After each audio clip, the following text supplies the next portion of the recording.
Welcome back, everybody, to the SE Journey, where we like to bring on guests to share their journeys, how they got to sales engineering field. My name is Chris Sprague, and with me, as always, is my co-host there, Zane Allen. How you doing today, Zane? Great, Chris. Great to be doing this again. I'm happy to do this episode and really excited about this episode because something a little different we're doing here. We have, if I can introduce the guest already here, we have Bryan Sullins with us. Not Sullivan, not Sully, but Bryan Sullins, who I know through the VMUG community, and we'll get to his story in a minute where he works today. But what I find exciting about this one is he's brand new to this thing called SE. So really get a nice view here of what it's like in the beginning, right? We can remember what it was like for us those many years ago, but we have somebody fresh to the industry today. And so really excited to hear his take. Yeah, 3 months on Monday. 3 months. Nice. So months all out there that are Monday. listening, that trying to think about getting into the SE game, this is the closest you can get to that transition, right? And we'll talk about story and what that transition means, but very, very excited to have you on, Bryan. So thank you for joining us. Yeah, it's good to be here. Yeah, so let's get to it, Chris. Yeah, this is exciting. Like you said, I mean, a lot of the reason we do this is we've always said we didn't go to school for this. It took us many years to find our path here. It's exciting when we get a new colleague, right, in the sales engineering field. So I'm excited to talk about it. So That's right. I had a lot of conversation about people think about coming over, but this is great to hear that they get to that transition. So yeah, Bryan, I don't know if you want to introduce yourself a little more. You have been a blogger, right? So you're not kind of new to that type of the field, but you do come from the customer side of things. But yeah, why don't you tell everybody about who you are and what you're doing currently? Yeah. So Bryan Sullins, I am a senior SE at VMware right now, currently. I think people have heard of that. For the Pacific Northwest. So that's Oregon and Washington currently is what I cover, but we have a larger area as well. But yeah, this 3 months now.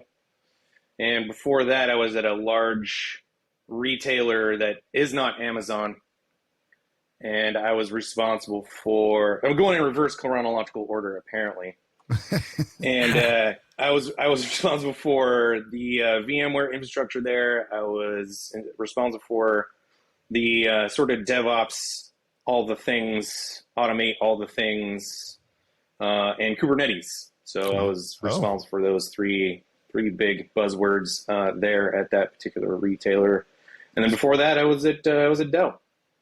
And at Dell, there was an infrastructure as a service, healthcare cloud, quote unquote, at least what qualifies as cloud in the early, tens. This was around 2012 when I made the transition over to doing engineering for realsies. And that was a very large environment. That was 1,200 plus ESXi hosts. That was 13,000 VMs ish. And we were also responsible for storage. So we did a lot of the storage arrays for there too, the Dell Compellent stream there. And then before that, I was an IT trainer for a really, really long time. And I trained on all the Microsoft certs, the Linux certs, the VMware certs. So that's in a nutshell what I did before. And now I'm an SE. And now you're an SE, but big background there in vSphere and even the cloud stuff. And okay, so yeah, I did it for a living, and now you're transitioning into selling it. So that's or supporting it or building out solutions for it. Yeah. Nice. The running joke that I use that my colleagues usually roll their eyes about is that since I have worked very closely with VMware as an engineer for so long, once I had the opportunity to become an SE with VMware, I describe it like the mothership is calling me home and I was compelled to answer, and here I am. That's why I describe it. They called me home. I love it. Okay. Well, I was just going to say that one of the many reasons why, and I do have a blog where I talk about this, thinkingoutcloud.org. I'll plug that a few times probably. Yep, absolutely. But one of your colleagues if you don't mind me saying. The JD Wallace was one of the many people along this road who encouraged me to get where I am now, because as you mentioned before, I'm pretty heavily involved with VMUG here in the Seattle area That's right. where I'm at. And I had been to a few VMUGs. I had done a talk or two, and JD also was very heavily involved in VMUG, and we were just sitting around at the table, and he wasn't the first person to encourage me to become an SE. And it was kind of a slow transition of the mindset of going from, yeah, I'm doing this infrastructure as code thing. It's pretty cool. I've got some pretty good job security. I felt like I could retire at the place I was. But over time, a lot of people, particularly SEs who were trying to sell me stuff, Yeah. were like, have you ever thought about being an SE? I think you'd make a good one. Just to have a little humble brag there. Yeah. And for a while, I kind of demurred. I was like, yeah, I don't know. Maybe I should ripen on the vine a little bit. Maybe I should sort of, process the whole idea of transitioning to the sales as a thing. And then finally sort of JD brought it up, and I have a lot of respect for him. And he's like, ever thought about being an SE? And I was like, yeah, but like those jobs are few and far between because nobody ever leaves them. Yeah. Or rarely. Which means there got to be something to it, right? Yeah. For reasons, money being one of them, but that's not the primary motivator for me, quite honestly. And I said, hey, they're just few and far between. He's like, well, just get the word out now. It's like, you have a network of people through VMUG and the network that you have of people. Tell them now that you're interested, so that if they feel like you're worthy of that, then they will call. And that's exactly what happened. I knew somebody who worked at VMware. I let her know I was interested, and sure enough, 9 months later, I got the call, and the rest is history, as it were. So awesome. You were happy with where you were. That's the great time to go look for something new, right? It's like, well, maybe my next goal is here, but I'm not stressing to find that role. You were very happy where you were. You were doing something that was fulfilling, all the things. So that's great. Great perspective. I think advice. Yeah, I think it is. And first of all, as far as like people learning or people, thinking about doing this, take JD's advice, which is get the word out now. Don't wait. I think a lot of IT people, it's very common. I think this is common knowledge. And I think everybody, even at the management level, understands this. That IT people are always looking, always be looking. Right. I put the word out. I honestly didn't think anything would come of it. And also the job I have now was not the first one I interviewed for, because the two previous that I just didn't get a good feeling. I didn't really believe in I'll keep it anonymous, but I didn't believe in their products. And I was like, yeah, I'll pass. But this one, I was like, hey, this is something I've been doing for a really long time. I know the strengths and weaknesses and where the bodies are buried, so I could hit the ground running in some respects. That's a great point. It's got to be something that you want to stand behind, right? And feel comfortable architecting a real solution, and is going to be good when you put it together. You can tell stories about it too, right? Was that maybe came into play? Like you knew you could translate stories to having sat behind the keyboard, if you will, sitting in that position that maybe someone you're helping. You could take more of a consultative approach to your sale, right? It's not. And the reason I ask that is I know a lot of people I've talked about when I came over, they're like, oh, I could never go into sales. And I'm like, well, if you think of it like that, like I'm just trying to convince somebody to buy something from me, instead of, hey, no, I know these solutions. I've been building them forever, or for myself or my organization. I can grow and help others in others' organizations. I think it's a whole different approach, and the one that I like to take, right? Definitely a mindset that I had. Yeah. Right. Maybe that comes into play. I don't want to put words in your mouth there, Bryan, but maybe just asking if that's. No, it's true. I mean, the way I looked at it, making the transition, and, I can't stress enough that I had VMware had 7 interviews. So it was the usual gauntlets of interviews. It was brutal for a reason. As a matter of fact, if it wasn't, brutal and lengthy, I would have been like, But, it seemed like it fit for the caliber of company that they are. And I spoke with a lot of different SEs because at my previous jobs, I've been fortunate enough to work at enterprises before coming into VMware. So I worked for very large organizations, and very large organizations are widely coveted by vendors or other vendors, right? Yep. And so talking to them, I was like, hey, man, they've been doing it as SEs. So a lot of the people who tried to sell me things, they're still close friends of mine. They're part of my network.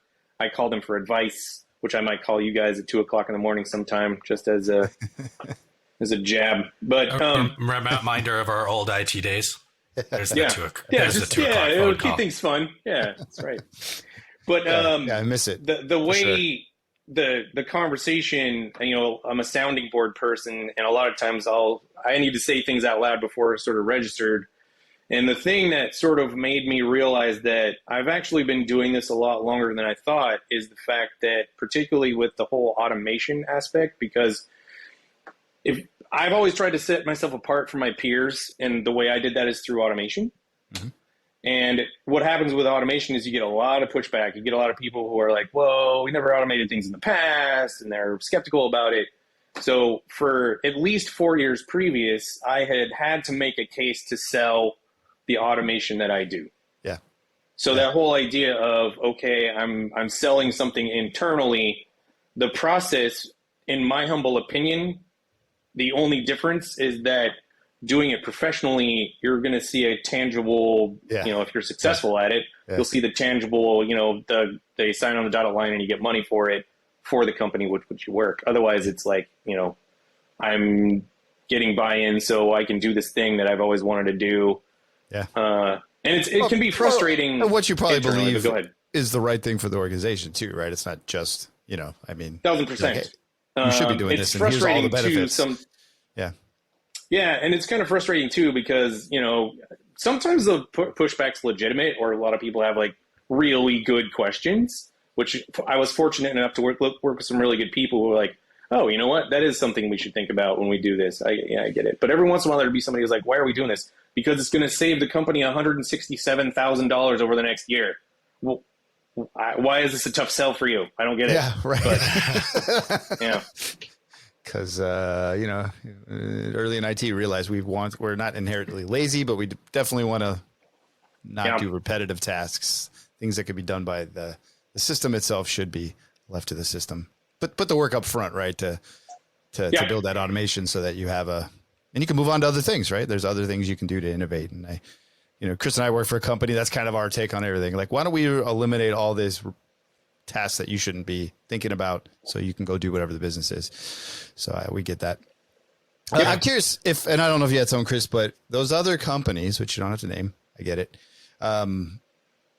Did you go into those interviews knowing you didn't really believe in the tech, or is that something you discovered as you were interviewing, kind of to the vein of, you shouldn't, if you're thinking about getting in this industry, maybe you should go out and explore those opportunities, even though, you might decide along the way they aren't for you, or were you just trying to get into the industry, if I may ask? And we're just, are you asking for like the IT career previous no, to this I'm sorry, the SE stuff? The SE stuff. You said you had a couple organizations you interviewed outside of vSphere. Oh, okay. The ones that I did. Yeah. The ones that I Did you know that about the tech, that you weren't too much of a believer in it? Did you kind of find that out in the interview process? Were you just trying to kind of find an SE role, or just curious your thoughts on that? If you have yeah, really kind of one of them was a conversation that I had with somebody in my network, and, he kind of described the whole situation, and I was like, yeah, I don't think that this is really like a good, but it may have been, yeah. So here's the answer for the first opportunity was, it didn't strike me as a good one for me to do my first time out as an SE. Okay. There are a lot of advantages. It wasn't just the fact that I believe in VMware. It's also the fact that there's a huge support system there. There's, the capability of bringing in a lot of more well-seasoned people, because as an SE, a lot of our times is to, like, at least the way it is where I work now is, asking the proper questions to move things on to the next part of the deal. And we have a lot of specialists who come in and, really get, because I by the fact that we have such a large, wide range of products at VMware, I am by definition a generalist. Yeah. Because part of my, I'm supposed to sort of get them on the hook with the different technologies that are going to benefit them, and I make those business connections between what they're trying to do and the different things that we offer. And we have such a wide portfolio. There's no way I could be an expert in everything. So we have. I know the nuance of every one of these products. On. Yeah, absolutely. Yeah, so like an example, you're listening to the customer, getting the situation. Oh, I think this is where we can help, and I know my product line. So why don't we stitch these together, and I'll bring in. These. So as far resources. As like there were. Yeah, so as far as like the two factors with VMware, I was like, yes, I believe in the product, but also there's a huge support system for somebody like me. And there was full disclosure in all of it. Everybody I talked to in interviewing for VMware, they were very well aware that, I've been in the IT industry as an engineer previously. So there was no everybody very well understood that I don't have any quote unquote experience as like a field SE, we'll call it. Yeah. But yeah, no, the first one was, it was just like, seems like an okay product, but it's not really something that I can do right out of the gate, the first one. And then the other one, I just didn't believe in the product at all. And it was kind of a non-starter. So I think you answered my question saying generalist, but one of my questions was going to be, so what is your role? You're a core SE then, or whatever the term VMware uses for that role. That is what we use, yes. Yep. Okay. Yeah, I mean, we talk about, we call it the SE journey, but could be sales engineer, systems engineer, solutions architect, right? There's all the cloud architects. There's all those names. So, but you're the core field SE, and then, you have all sorts of, VMware has a ton of products now, right? So you have all sorts of specialists across those. Makes sense. Yeah. Some of the stuff that I did previously helps me out tremendously in what VMware sells. I am able to hit the ground running, even though we didn't run, for example, Tanzu, even though we didn't run that at my previous gig, understanding the underpinnings of how Kubernetes works and then translating that into Tanzu. And then also I was neck deep in Kubernetes previously. So some of the products I can just hit the ground running on. It's just a matter of translating how the nuances of how VMware does it, for example. But there are others that we sell a lot of that I have no real experience in, like Horizon, for example, right? So I'm trying to get as much ramped up as I possibly can on it, while also deferring to a lot of the experts that do that. Although over time, my goal would be to be more well-versed in them so that it at least takes some of the burden off of the experts to where, they can kind of start with, the basics, because Bryan explained all of that to you. Let's get into what are your more deep technical questions that I just don't have the ability to answer as of yet. Yep. You mentioned your previous role, like you did Kubernetes, automation, a bunch of VMware stuff. Pretty good things to get into to get yourself into VMware, right? So anybody out there listening, those are good avenues if you like that stuff. What could you look at in your IT career if you're in IT to build those skill sets? Yep. So, something else I wanted to ask you, Bryan. I actually, in your first 5 minutes of talking, I think I had 12 questions. Probably it was really interesting. Yeah. We can block out more time. It's cool. One of them you mentioned was I liked your humble brag that other people were telling you you'd be good at the SE role. Yeah. Kind of for the listeners out there, what do you think it was they saw in you that made them say that, right? If you have thoughts. I have my own thoughts, but I do. Yeah. Well, I'm going to make this into a much longer answer, but I promise you I'll come back to answering the question. The way I look at it, and I did post a blog post on this and thinkingoutcloud.org on what got me here from, and I went back 2 decades. We're going to put little chimes in here. Plug 2. Yeah, plug number 2. Nice. Yeah, like I said, I have no shame. I told you this. No, absolutely. We'll put it in the show notes. Yep. Yeah. All right, I appreciate that. All right. That's your way of saying shut up about it, Brian. We'll put it in the show notes. No. No. In fact, I'm going to come back and talk to you about that. So It was the exact Yeah, cool. opposite. Yeah. Yeah. Feel free to talk about as much as you want because we're good with it. Yeah. Yeah. Anyway, so I started in IT, quote unquote. My way in was training. I was actually came from the public school teacher space. That's what we were talking about, like not getting a degree in SE originally. I did not. I got my degree in literature and English education. That's Imagine interesting. that. I want to come back to the teacher thing. But anyway, Yep, that's cool. And then 2019 or 1999, actually, I switched over to training, and I started with training like all basic computers and working my way up. So for like 12 years, I actually did IT training, working my way up, getting more technical certs and whatnot. And then in 2000, I also got my master's degree in information systems management, which set me on my road for like doing all of the business acumen stuff. So knowing how to do an ROI, I still use those skills. The master's degree was totally worth it because I can make those sort of business related, connections with what I'm selling. So, and then training, I'm public speaking. I get out in front of people. I have no problem doing public speaking. I draw all the things. I can make drawings. I whiteboard, all that other stuff. And then getting the experience, switching to engineering for realsies in 2012. So there's that.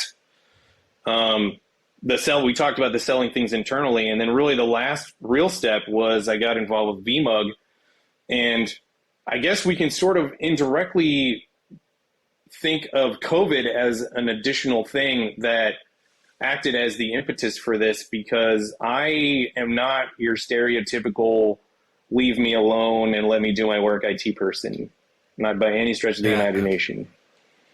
And I actually started working from home since like 2009. So I've been working from home since before it was a thing. And at first, the novelty of it was great. It's like, okay, cool, this is awesome. But then like 3 years later, I gained 30 pounds and I drank like a fish, and I was talking to inanimate objects in my house. It was kind of that frog in boiling water where it's like, yeah, working from home really isn't my thing. And then I literally signed isolate on yourself to, all the time, right? Sometimes it's good. But yeah, I get that. I ended up, coming up with my own strategies for overcoming those issues, because you have to.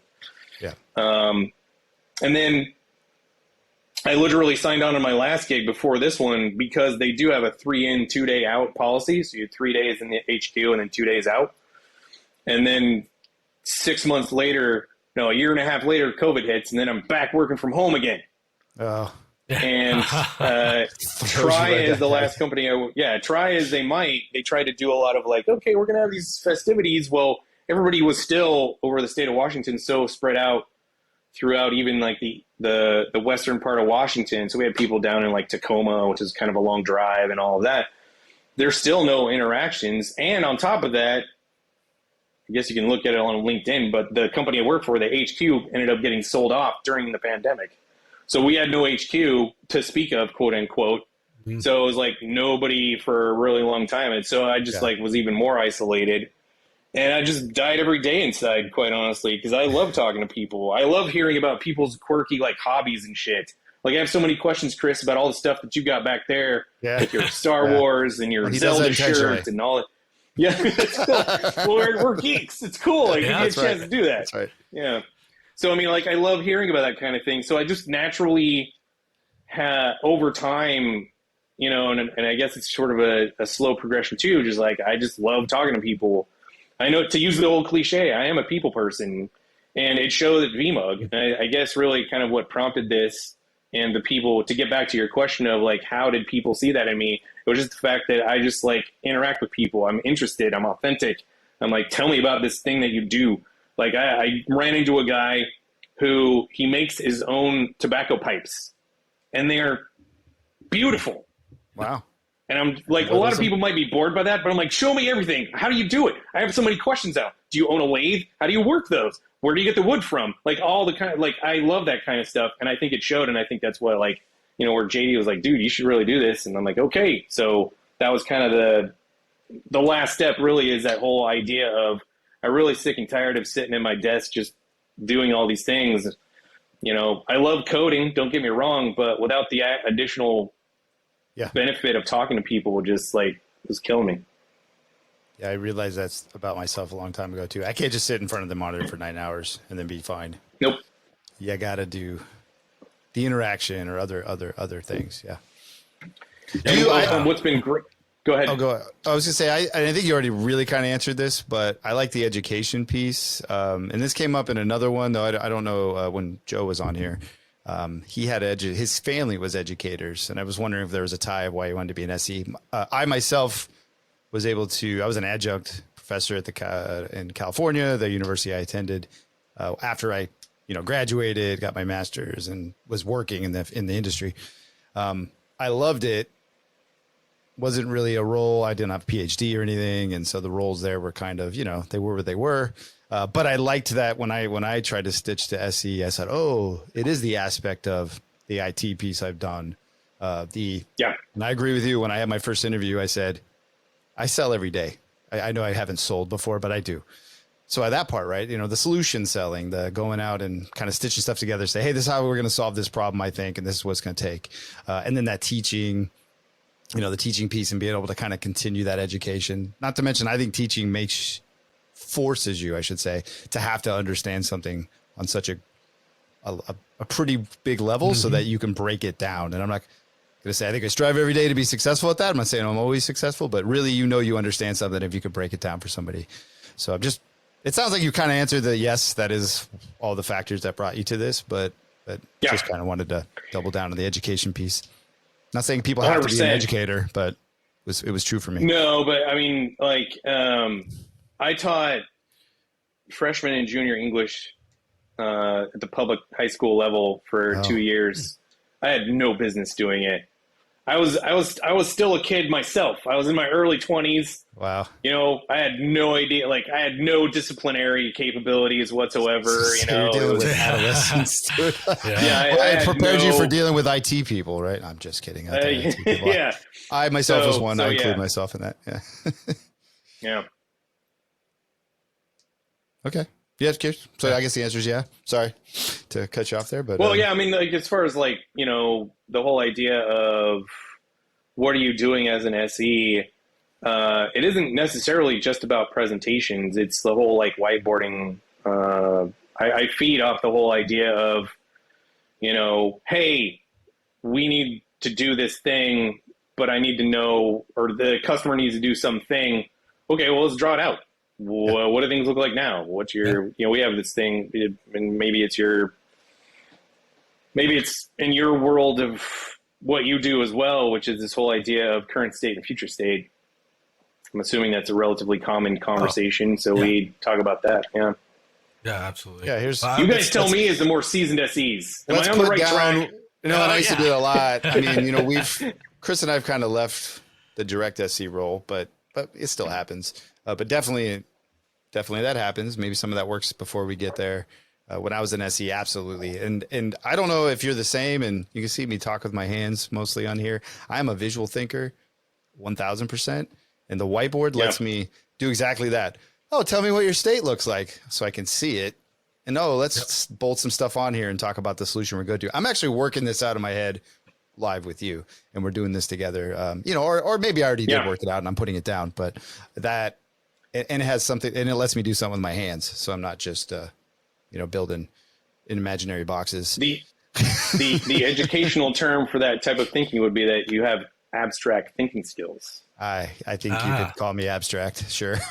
Is that right? Okay. I do tend to, and this is kind of totally off topic, but I do tend to think out loud. I know that kind of freaks people out. You got to bring them into that. Like, hey, we're, see my partner over here. I have a story about that. I think out loud. And I had a HR professional. I think they were called a business HR. That's when I worked for the newspaper chain. She was a PhD, and I'm just talking to her, and she goes, "You're a visual learner or thinker." And I'm like, okay. She goes, "Yeah, you do think out loud. It probably bothers people, but if you just let them know." And I'm like, "Hey, thank you. I was in my 20s then too." I'm like, "Oh, okay, maybe that is the problem." Some of the stuff I'm saying, you don't need to come along for the ride. I'll let you know when to jump on. But anyway. Sorry, I think out loud too, especially when I'm angry. Like that's how I like that's my healthy way. Well, heavy metal music and like yelling out loud, This is the way I just get. It's just like I feel the aggression going down and down as I do those things. I So don't you yell at somebody. we shouldn't It's be just worried. me, It's like, a putting healthy stuff out. process, and we know it's getting solved. It is a so healthy we hear you do process, that. yeah. That's great. There's Okay. no violence involved with it, and it's a healthy way of getting rid of it. But now, like, I've always been that way, and I would sit out on our porch or patio, whatever it's called in your locale, whatever it is, Yeah. and like I will work a lot of stuff out by talking out loud. And I used to, like, my wife's so used to it now, she doesn't think anything of it. But at first I'd be like, oh, sorry, I'm talking to myself. She's like, you don't need to apologize. That's how you work stuff out. I get it. All right, I think cool. it still gets my wife. She goes, I don't know when I'm supposed to respond. And it's like stresses me out when you just come up talking. And I'm like, yeah, you know. She goes, hey, you're just thinking out loud. All right. Like, look at me. Am I supposed to respond to you? Like, no, we're good. Well, do you have that as an things. agreement where she says that? Do I need to pay attention or? Yeah, I think we have to come up with that signal. Got to remind her every now and then. She just doesn't Yeah. know. And actually being home with COVID, to your point, me being on a phone, right? I got little blue or little white things in my ear. It's like, are you talking to me? Are you talking out loud? Are you talking to some other disembodied voice on the on the line in some other state? Yeah. It's a little more confusing nowadays, but yeah. Well, So that's funny 'cause abstract thinker. I'm an abstract thinker, Chris. So no more making fun of me. Just we know that. you heard it here. We from the probably all educator. are, and somewhat a little bit, right? Thinking out loud. Brings back another thought that I had when Bryan was talking about being inquisitive, right? Being inquisitive, having that natural, ability to think or want to know about stuff makes the discovery process of being an SE much easier, I would think, right? Like I've definitely seen some very good at it, some that struggle at it more. But if you're already one of those people that wants to know about stuff, it's a lot easier than actually, that's a skill you have to learn how to do discovery and figure out about in a customer's environment and all the architecture. But I know you tell me what you think, Bryan, but I've already noticed it. You're very naturally inquisitive. It's got to make you really good at that. And it makes sense that that's something that stuck out to other SEs about you, right? Yeah, I appreciate that. Yeah, I'm still learning when it comes to like customer interactions. I don't know where to start with this part, but I'm learning more and more this whole idea of questioning being the main method for extracting information. I know it seems obvious now that I say that out loud, but there's a lot of times where you just need to shut up and, like you said, be inquisitive. I am somewhat of an imperative person, and I get that from 12 years of having to like convince people of having to do it my way because it's the right way, sort of situation. I kid, but a lot of yelling so, and talking on the porch is what you're saying. Yeah, exactly. Yes. Yeah. Let me record this, and like that way you can listen to me. Yeah. But yeah, like I'm slowly but surely learning this whole idea of like being imperative can sometimes be a little threatening, even if you don't mean to be. Yeah, sure, that sort of thing. Do you So, think it might speak to your, and I'm probably taking off where your train of thought was going, Chris, passion's really the only word I have for it. Your passion, your enthusiasm for 100%. what you're talking about it for what it is, which also, maybe that's what we're talking about here. Is a positive, I think, for an SE because that's what you're trying to convey. But I could see to your point where it could also turn into not threatening, but overbearing or put defenses up on the other side and learning to kind of balance that. Yeah, I think as I gain more and more experience with here's something that has worked against me, and that is I have been fortunate enough to work at enterprise level companies who have money, not always like, and it's not unlimited money, but like if it's something that does get a good ROI and whatnot. And I had a lot of trust from the people who I reported to, like, okay, hey, this thing over here, this is something that we should consider purchasing. You can make the So business case for large, it, right? And show you make show a the business value. case for Yeah. it. The companies I work with now are not categorized as enterprise level companies. They're sort of small to medium sized businesses who, they're VMware existing customers or whatever. That's the sort of realm I work with now, and it's a different world, and I'm getting more and more used to it by the day. Because the other Okay. thing that I know this is going to sound super. I don't No, know if that's an manipulative is interesting the right word, but, translation like, because if I hear you right, you're working with companies, and I work in the commercial space, so I get it. yeah, That is absolutely the way I should do it, but I don't have that budget. So what else you got? 100%. Right? Yeah. Yep. Okay. And 100%. having to And kind of adjust to yeah, that. Yeah.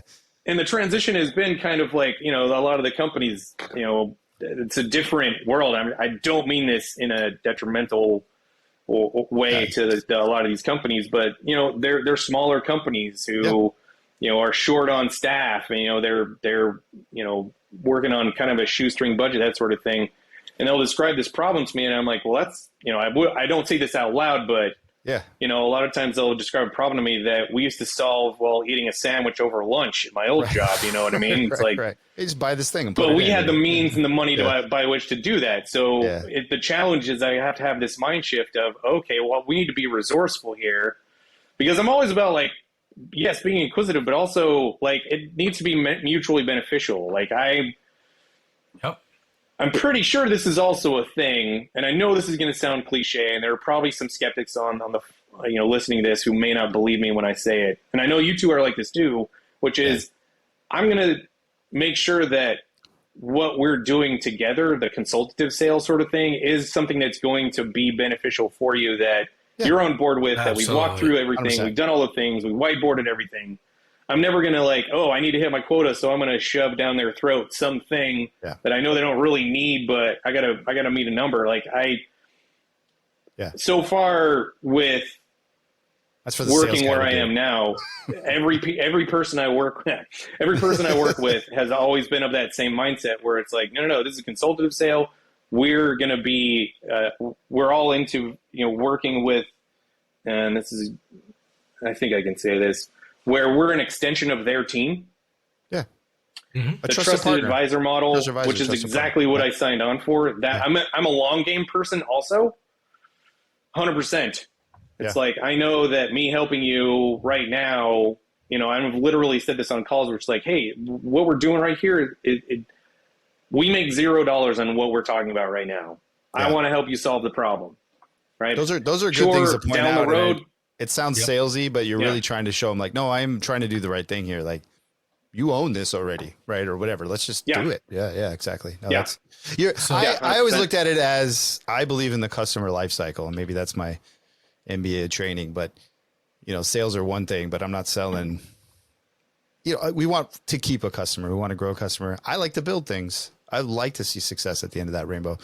So anyway, well, I get it. The long game is something that I've seen, because, like, a lot of what I'm operating on now, and it's getting better and better. Like, what I'm operating on now is previous to working at VMware. I worked with a lot of really, really good SEs.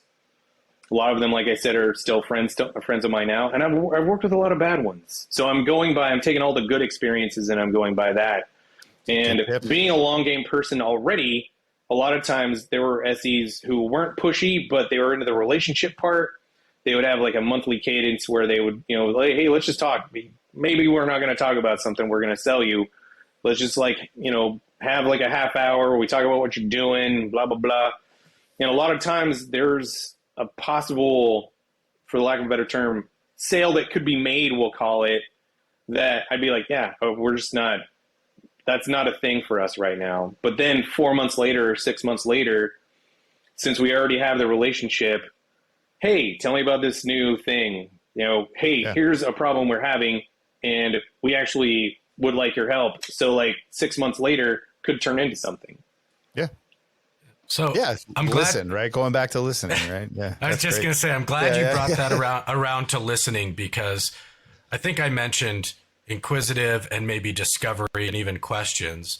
But to make it clear for us, and especially those listening, what really actually what really my mind about it was your inquisitive nature leads you to want to listen and actually hear the answers, right? Not just ask questions. And that's actually where I was going with that. Like, you know, you want to know how the guy carves out his tobacco pipes, right? The wooden pipes. Mm-hmm. Not so you could ask questions, but so you can get the answers and really listen. And I think that is really, really important. And I like how you brought that around. Like, different customers have different needs. So I can't just go tell them, right? I've got to listen to them and build a solution that fits them.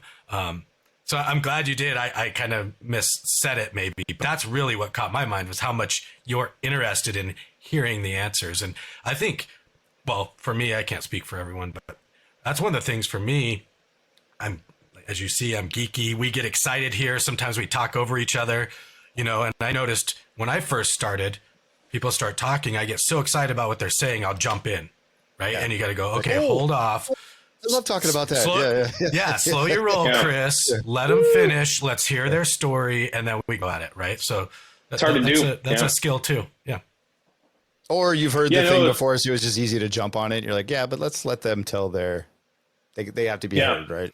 Yeah. It is hard to do, but to your point, you know, the whole comparison of, you know, towards the end of my sort of IT engineer career before I started doing this, I could really kind of smell out the whole like SE who just like what I call the finger guns type. It's kind of like a stereotypical like used car salesman thing. So if there was a new SE and we got onto this call where they're doing their pitch as we say so in the industry. Pitch. Yeah, you got to get the pitch down. And if they just like, pitch. Yep. And if the SE was just like, you know, here's the SE, and then the SE starts talking, and then like they start talking for a few minutes, I'm like, oh yeah, nope, you're out. You are done, sir or ma'am, because you're not listening to me. Like, I'm supposed to tell you what I want, especially at the last company I was at, because we really had our stuff together. Yeah. So a lot of times we already knew what we wanted to do. We were just asking you how you can fit in with what we're doing. If you try to come in here and try to like redefine what you think we should be doing, you're not. We're getting started off on the wrong foot. Unless you explicitly asked, right? Like, we have no idea what to do in this area. Yes. What you got? That is also a thing. But you led that, is what you're saying, right? And I always tried that with my pitches or demos or whatever. Like, hey, so I understand these are the things you're trying to solve. Is that right? It's what you want to see, whatever it is. At least check in with them, right? At least go, hey, I want to say words to you that are relevant and you're going to actually pick up on. I don't want to just show you all the buttons. I think that's what you're saying, but that's interesting insight right there. Hey, I was a customer and I would just reject you right off the gate if you made this. And by the way, what I found usually with the SEs who did that is like they just have like this boilerplate thing, and rather than like going from the customer to them and figuring out what the customer needs, they would just like, you know, have a boilerplate of stuff because they really don't have any knowledge outside of their whole little pitch, and that's it. So it was a double whammy. It's like, not only are you not listening to me, I also know you don't know what you're talking about. So that sort of thing. Because you know this talk track. Great. I'll watch a YouTube. I'll watch a YouTube pitch. I don't need you. One of the first books I read, and I can't remember when I came over to the SE side, when I made the jump, I can't remember the title of it. So sorry. But basically one of the things in there was there is no standard demo, right? Just give them the standard demo. What does that mean? We all have one, but you know, it's like the sales guy's going to say, just give them your standard demo. No. What are we here to help this customer solve, right? Yeah. I think that goes back to what you said. We're there to help customers solve create a solution to solve a problem, not to sell a product. Right? I think that's what's cool about our jobs. When you think you started out like you're looking towards outcomes. We were all worried about moving into sales, and that was one of the things when I was like sales engineer. Oh, so there's a sales guy that can do that stuff, and I get to be the guy that talks about how it implements and what are you trying to solve for, and the good sales guys do that as well, right? Yeah. I've also had I've been in a number of those Brian, where we get in and they go, hey, my name's blah blah blah. Guy, good to see you guys today. Here's Chris. You're like, oh, okay. I got this whole thing now. Thanks, teammate. But I always went through that. It's like, I'm not going to just jump into a demo. Even if I pull it up, I'm going to start asking questions about what the customer is looking for. Like Zane said, reiterate why we believe we're here and make sure those are correct. At least go down a path that you can start probing questions if you're not getting, because I've had those, right? They're just not saying anything like, oh, so, you know, this is working. Like, just something you do. Let me call back to you so you give me some sort of input. Otherwise, it's a lecture. Yep. Yeah. So now we're getting more into being an SE when we really talk about the journey.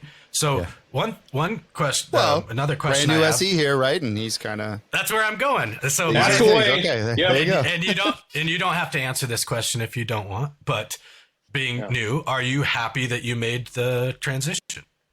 And we oh man, that is a great question. Yes, that's a great question. Or we will. It's kind of cool because I get to field questions on this one because you are the inquisitive ones, and now I just get to field them. So I've actually broken this down into two answers. Oh. The first answer is Bryan happy doing the SE? And the answer is 1,000 freaking %. The whole idea of like, hey, and we are starting to get back into a groove of like traveling out, getting face to face, doing the whole like SE, you know, wine and dine. Here, let's go out to dinner and talk about all your stuff, right? That sort of thing. It's a drug that I hope never wears off for me, because like I love talking to people face to face. So that part has, you know, really worked out. So is Bryan 100% happy with what I am doing? 1,000% for all those different reasons. I was well prepared by my network of SEs and my friends who are SEs, where I was like, what should I be expecting? And like everything that they've told me and all my instincts about it and all the things that I knew going in have worked out, or even if they weren't what I expected, they worked out in the more positive light. And some of the SEs that I've also been talking to, just that I run into, because we also have, you know, partner meetings and whatnot,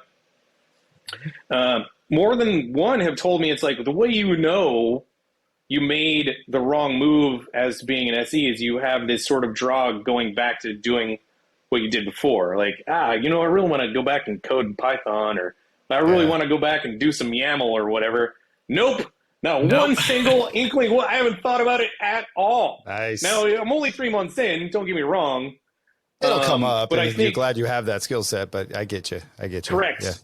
Yeah. And I think the likely thing, if things work out financially, if I do feel like I want to go back to those things, I'll probably go the home lab route. I can foresee that at some point. That's more of a money thing. Yeah. That's where most of us SCs got back into it, right, Chris? Should be fair to say. We kind of build a home lab. I get a little hands-on here. I get to break stuff. It's fun. And it helps us also talk about it more too, right? If I go touch it. I can see that happening. Yeah, I think that's a healthy way to have the outcome.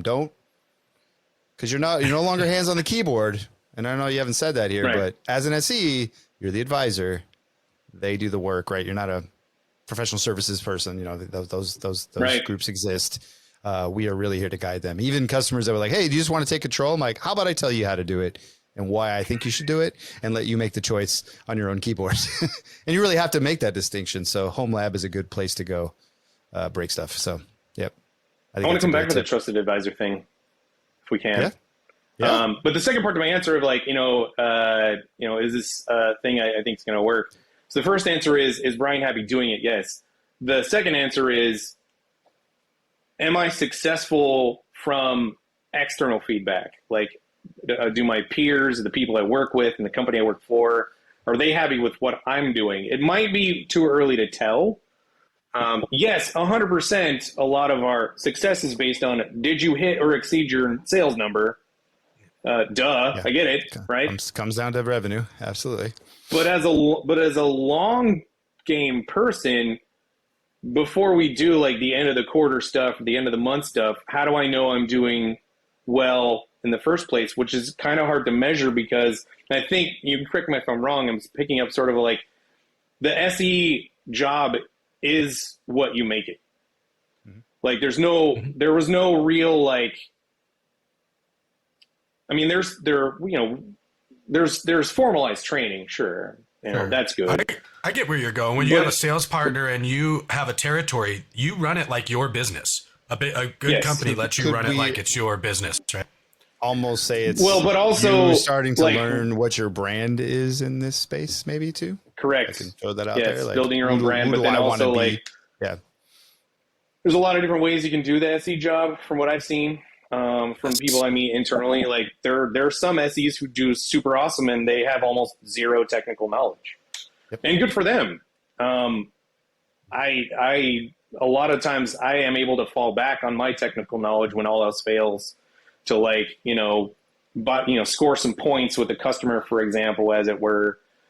So it's also like since I can make it my own, what is the rubric criteria for knowing that I am successful? yeah. So far, it's been word of mouth. Like, well, he's sing your praises. They bring you into calls, don't they? Yes. It's like, okay, I guess I'm doing all right. It might just be too early to kind of tell because as I, tick these different various boxes, however amorphously defined, there are newer and newer things that I'm either guided for and I don't know about, or things that I just like come up on my own. It's like, okay, well now I have this one thing down about like doing this, whatever it is, and can now move on to this other thing. So I'm still on the rise, as it were. Sure. 3 months in. As far as I know, it's a two-way 360 thing where I'm happy, they're happy, and I keep wanting to do it every day. I wake up like, let's do this, that sort of thing. Awesome.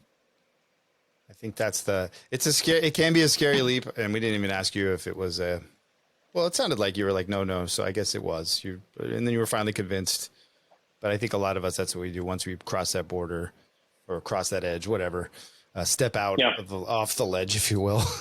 It is that never look back, right? Like I really, I know that. I even used to joke, worst day here, still better than most days in ops.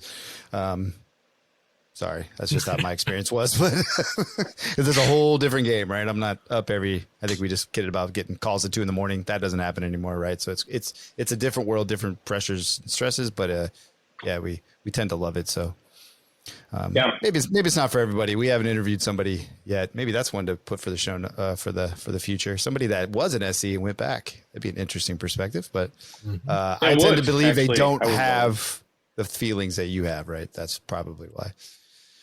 Anyway, likely. Yeah, awesome. So, well, Bryan, I guess before we wrap it up here, is there anything else? This has been great, first of all, but is there anything else from what we talked about that you might point out? Again, our kind of goal is help people understand if this is something they could get into, be good at. Anything you might, point out to them as far as, this helped me get here, or this is what I like doing that drew me to this? Last thoughts? Yeah, so I do talk about it a lot on my blog, thinkingoutcloud.org. But I guess we can, cover two things at once to that end, which I wanted to put a pin in the whole trusted advisor thing. Let's just go ahead and, talk about that now. Yeah. We could talk about your blog as well, because I'm wondering how it, factored into your role as an SE as well, right? Because you've kind of done that stuff already, and some people wait till they're an SE to do it. Yeah. So maybe. Yeah, it's what I'm calling the trusted advisor paradox, where you are at the same time told that you need to be a trusted advisor, but also don't give advice to the customer because you're in pre-sales. That sort of paradox there. Yep. And it's a bit of long story short, it's a bit of a balance. It's a balancing act of picking and choosing when you do that, because and people warn me about that. They say, well, you shouldn't really be doing a lot of advice, because I'm very well aware 100% my job is to make money. My job is to sell for the company. My job is to, that's really the primary thing. And it can be easy to get bogged down with the whole consultative side path of I've been in situations before where it's like, if they just gave this to me, I could fix this in a week. You know what I mean? If they just gave me access, I could fix this in a week. Oh, Because right. a lot of times, if I can fix this one thing, then that opens the doorway to like them going on to the next, like for their journey of what they want to do. So then it's like we can move things across on our end as well as we move through whatever relationship we have, right? So, but so it's easy to go down that rabbit hole of, oh well, you know, I'll just go ahead and do this for them, or I'll consult, or let's do a screen share. But every time you do that, that might take away from other things that you can be doing. It's a, you know, sort of the opportunity cost of doing that can be detrimental to like your performance, right? And it can be a rabbit hole, and you can get stuck doing that and whatnot. And it's just, I've learned to just kind of pick and choose.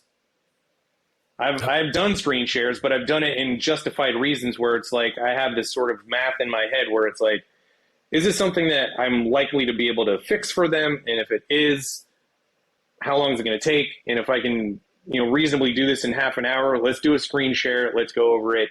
And then cool. Okay. So that would be a circumstance under which I would. But for the most part, I keep them at arm's length. Oh, we're having this problem with the thing. All right. Open a support ticket. I'll help you. Here you go. Blah, blah, blah. That sort of thing. You got to get out of the realm, and you're new to SE, right? And maybe this is what you're saying of, I used to go fix this. That's what you did. Yes. You were the guy. I mean, you were the guy, right? Especially when you're new. Yeah. And I'd have the skill set, and it was your go-to. I get it. We were both there to, you're learning the resources that you have, right? One of the reasons you wanted VMware, I keep saying vSphere, go to work for VMware because of all the backing you have. And it's not just from the sales organization. It's all the way through support, right? So yeah, I would say over time you learn how to use those resources. You know where I learned this, if I may add, I was at an MSP for a while, and our director of ops looked at us and said, how come you guys won't just call support, right? Because we had many apps that we supported, and half the time, if I just got on the phone, they'll fix it in 20 minutes instead of us like, well, I want to have the answers. I want to be the smart guy. And she's like, just get it fixed. You're billable by the hour. I don't know what your problem is, right? Like, I was like, you know, you're kind of right. And when I got into IT management, I learned that too, right? Now it's vendor management for most things. I can take care of the things I can take care of, but we also pay large amounts of maintenance for these certain systems so that somebody could help me with these things that may take me longer to do. So yeah, I think that's kind of, and I get it, but you also have to balance it because it's also, I'm putting a lot of concepts here. There are tactical engagements and there are strategic engagements, right? Tactical, let's just get this done. It's the right thing. Strategic, maybe I'll take a little extra time here because I do want this great outcomes. I do want this customer life cycle. I do want this relationship to build. Or, I mean, and we even done it, and you're on the manufacturer side. So that's another level, right? Because you're removed from the partner, from the professional services tier, right? You're kind of just on the manufacturer level, you're a piece of a solution. And anyway, so it is a balance of that, the reason I'm saying this is for those out there listening, like over time, you kind of, you get how to get into that groove and when to be strategic. Hey, if I go the extra mile, that's what I was going to say. Sometimes I've helped accounts that have nothing to do with what I directly support, right? What I directly am compensated for, or help a partner on an account that isn't, because strategically, I like that partner. I like our value relationship and I want to help them so that we can keep that relationship growing. Right. So yeah. I think so. Maybe I'm putting my thoughts on what you said, but I think those are the things that get learned over time. You're 100% correct, because the times I really have not done that, because as we referred to earlier, I don't have any real desire for doing it, especially for other people, I guess. So, but I do enjoy it when I do. That's who you were.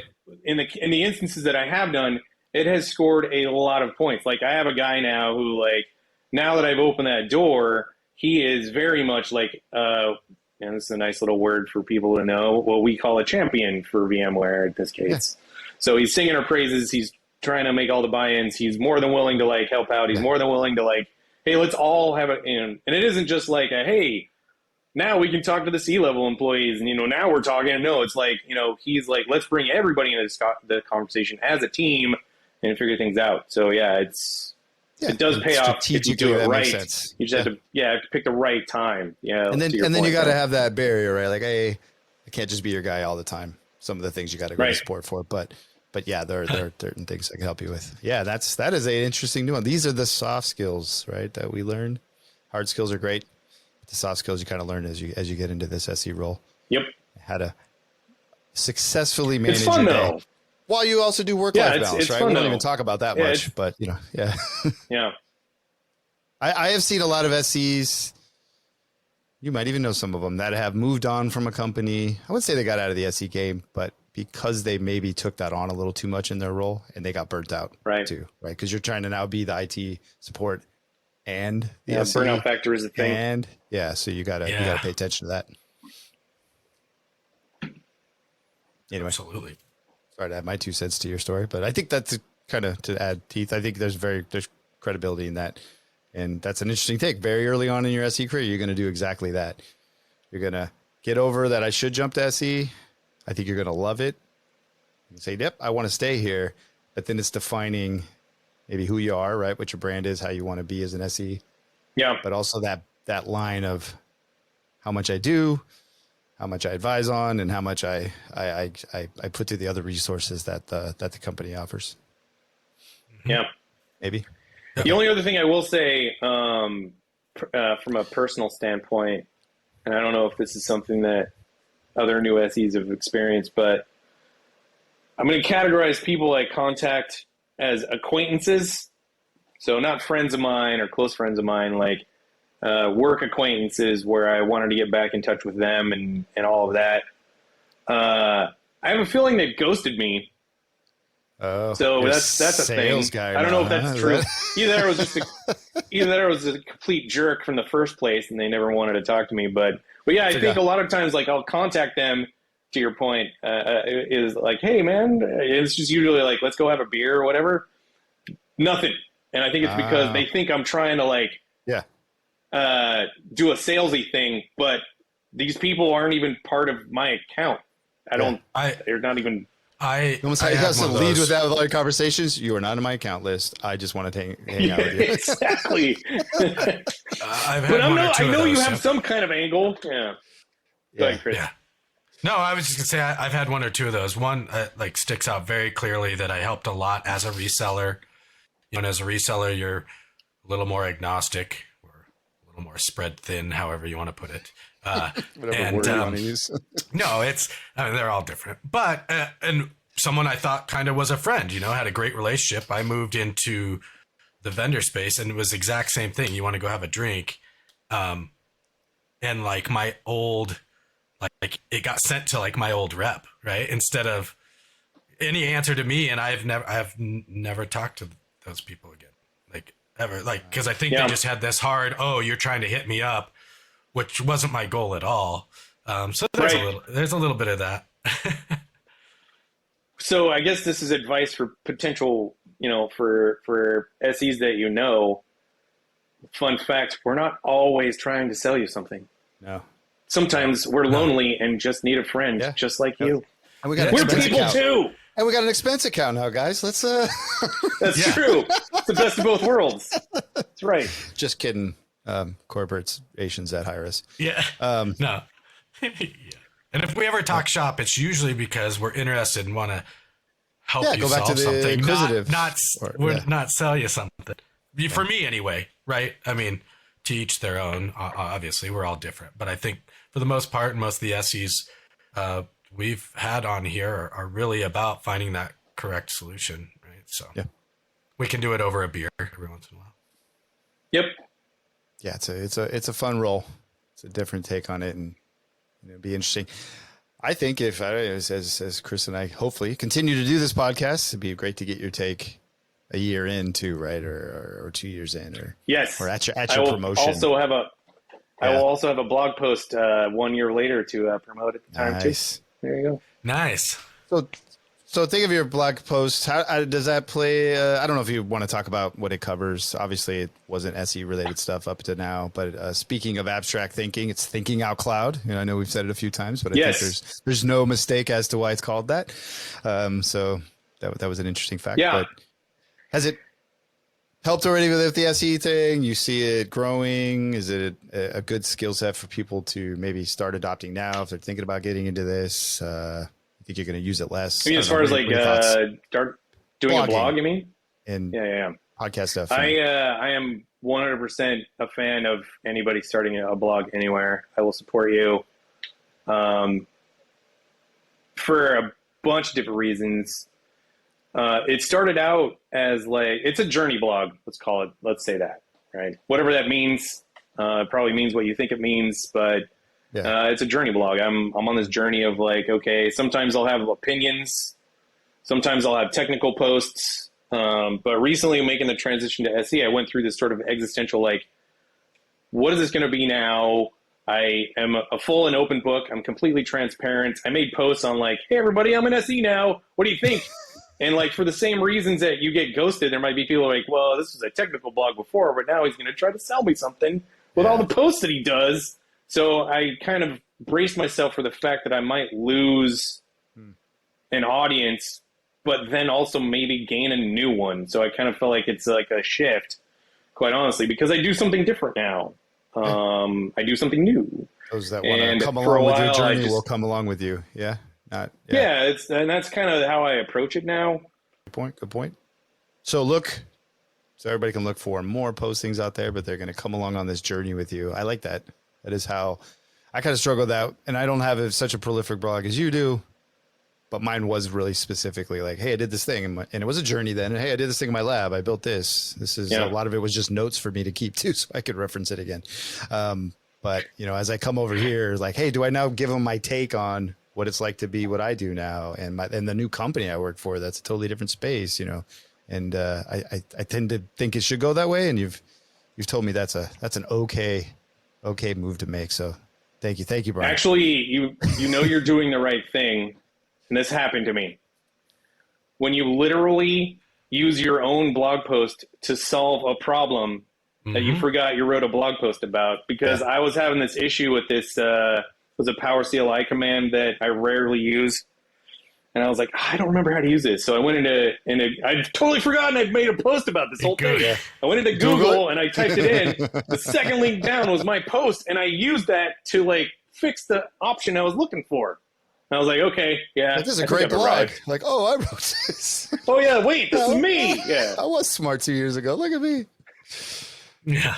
So that goes back when I was teaching networking. That was the one thing I did, by the way, was document. You know what IT people don't do? They don't document. We don't document well. Not everybody, right? And they get into that bad habit. Right. So let's get in the good habit early. In fact, so much that my midterms where you had to change things. We used Nagios and I gamified it. The one that told me, I just took my notes and then I just changed everything you asked. And I said, you win. You're gonna be the most successful IT person out there. Anyway, use your blog, huh? 2 for 1. Document and that's right. Get out there in the world and start building a brand.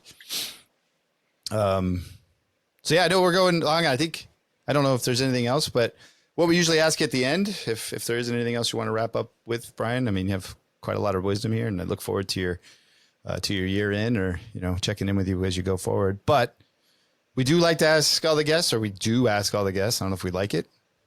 Chris, you'll tell me if you like it. Again, kind of on this learning tip, is your best, I give people an out with, and it usually ties more to their IT career, but what's the best moment you're most proud of? I think you've actually highlighted a lot of those already, but we also think it's very interesting to hear the biggest mess up that you were involved in, or that you did, or that you learned a good lesson from. And if you care to share anything like that, or one that you were privy to, that'd be awesome. So the best day is really easy. I built we'll call it an automation platform, which I didn't build 100% myself, but I did code out zero touch ESXi rollouts, fully automated. So going from bare metal ESXi in vCenter, ready to take on VMs in 18 minutes. Wow. And once I got that working, because I'm the type that I don't understand when it comes from an automation standpoint. I don't understand why people can build automation and be so nonchalant about it. Automation is like I have passion about a lot of things, but the automation things, I am the type who just gets so excited about it, and when it works, I'm the type that cheers and whatnot. My wife's like, "What are you cheering about? Like, did somebody score a touchdown?" Like, nope, Yeah, my robot worked. Yeah, kind of. Yeah. My robot did. Yeah, exactly. Look what it Yes. can do. And Yeah, it's yes, all it did. uneventful, right? It's just 18 minutes of code, Yeah. and then everything And works what now. was beautiful about okay. And what was beautiful about that is that it unlocked a whole bunch of doors for us to be, this saved the company a lot of money. It saved us a lot of time. It was sort of another step along the way to doing things that an enterprise does. So that was one of the best things. I'm gonna reword your question a little bit, because this per se wasn't really my screw up, but the worst night I ever had by far as an IT person There you go. That's a better question. I like that. Change it in. Yeah. is December 16th, 2015. Oh, it's memorable. Wow. Okay. Wow. Yes. Wow. That's how yes. I know that for a bunch of different reasons. How long did this day actually turn into is what I'll be curious, because I've had 32-hour days. It turned into it was a 13-hour night. Yeah, sorry. So it added onto your day. Yeah, that's why I tell people I've had 32-hour days, meaning I didn't go home for quite some time. Yes, I did not. And the way it went down is I'll keep the sort of technology anonymous, but on this particular storage array, we ran 70 different storage arrays, and there were only 2 people who knew how to upgrade these arrays. Okay. The controllers for them, and that was me and one other guy. So we split it up, 35 and 35, and we needed to apply updates to all these before the connection cert expired for the UI for these. So it had to be done So you had by a time bomb here. December. It had a timeline. It had to be done by December 18th of this year in 2015. Oh. Right? So this was the very last one that needed to be done. 34 out of 35 of these updates had gone flawlessly. Yeah. No issues whatsoever. No problem. But what could happen on that 35th one, right? Right. Yeah, I'm sure it's routine. The reason why this one was saved for dead last is because this was an infrastructure as a service healthcare cloud. So this was an array that a hospital in a co-located situation had put stuff like, I don't know, medication distribution for cancer treatments and, x-rays and just all kinds of stuff that are, part and parcel of the business for this particular hospital. Important but stuff. what they did was we knew we were going to do this update, and at 10 p.m. their time, or 10 p.m. our time, so 1 a.m. their time, was the only time we could really do this and have sort of a maintenance window to do it. So we made all the arrangements, we shut down all the applications, and sort of out of safety, so there wasn't any data loss in case something went wrong. Okay. And additionally, 34 out of these had been done independently with just us and our internal team. The customer wanted to be in on the call for the upgrade. Okay. On December, the night of December 15th or December 16th at 1 a.m. And I'm like, all right, I'm not really used to that, but it's cool. I'm a people person. It's fine. And so there's intermediaries. There's the sales people for the product are on the line and everything. Oh, geez. Okay. And we sign in. A lot of cooks in the kitchen, and we get signed in, and one of the reps for the healthcare cloud that we had sold, he's like, I knew him. And he's like, hey Bryan, what do you expect today? And blah blah blah. And I'm usually really good with putting everybody's mind at ease, but I opened my big mouth and I said, oh well, we're gonna know within the first 30 seconds, because if anything's going to go wrong, it's going to be in the first 30 seconds. And if that happens, it's, and then I had this long pregnant pause. It's going to be a long night. And then he's on Teams and he's like, dude, don't say that. You know what I mean? So, you're like, ha ha ha, it's so funny. 1 o'clock rolls around, start the ticket and everything. And you guys probably know this, but when it comes to doing updates to storage controllers, there are 2 of them, and you start updating one of them, and these are active. So you start updating one of them, it's got to fail over to the other one so that the update can take place and reboot and all that stuff. if something is going to go wrong, at least on these controllers, it's going to go wrong there. Yeah. Which means it's going to happen in the first 30 seconds.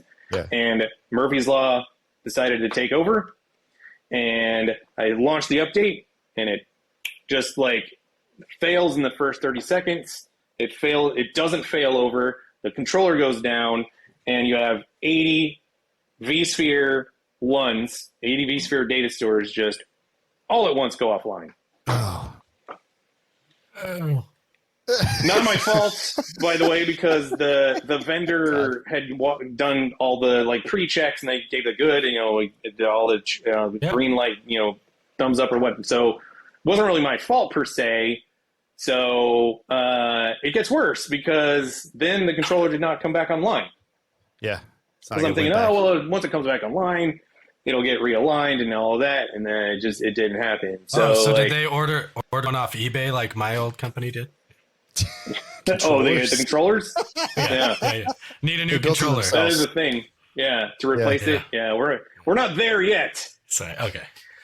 Now, so at this point, I got to call support. So I do, and I'm on sort of a separate phone call. I tell everybody, hey, it failed, but it's since all the applications are shut down anyway, we should be good. You're not going to have any data loss. It's fine. Sort of plan for this.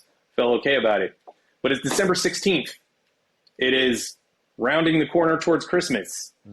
So do support people, here's a fun fact, do support people have a full staff around Christmas time when you call them up?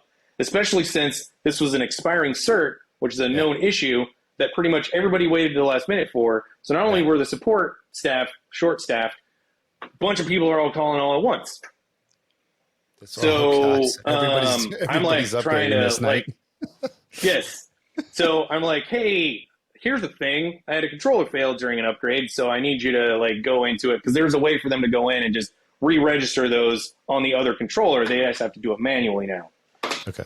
So I'm like, here's the thing. I need to do this. And they're like, okay, well, we're trying to escalate because that can only be done by tier 3 or whatever. So 2 a.m. goes by. 3 a.m. goes by. 4 a.m. These data stores are all down. 4 a.m. rolls by, and people are like, hey, how come this isn't being fixed? And I'm like, I don't know. It's a support. This is the way it's happening. And I'm trying to brainstorm with another storage person, and we come up with a grand idea of, well, if we unregister the LUN on the storage side and re-register it, it'll be registered on the up controller. And I'm like, that is a good idea, but we have 80 of them and it's not scripted. That is a lot. Plus you have to figure out what it is currently configured to, what's it's mapped to now, what's it zoned to. You can make a mistake and then you're screwed. So that was kind of our last resort. And then 5 a.m. rolls around. Now remember, everybody's in the call. Charge nurses at the hospital are on the call for oncology, for all they're on the call, and we're rolling around to 5 a.m. And one of the applications person chimes in and says, well, hey, Brian, just so you know, it's going to take 2 hours for application to resync when it comes back online. Oh, jeez. So that means 7 a.m. Pushed out if it works right now, 7 a.m. Yeah, and by the way, that was said on the call in front of everybody. Yeah. The applications person said this. And that puts us at 7 a.m. And one of the charge nurses she justifiably, forgive my French, she justifiably went apeshit.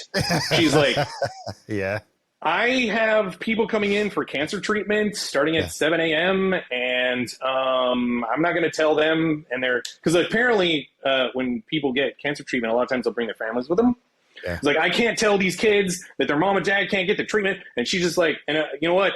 God bless her, because she was right. Yeah. Yeah.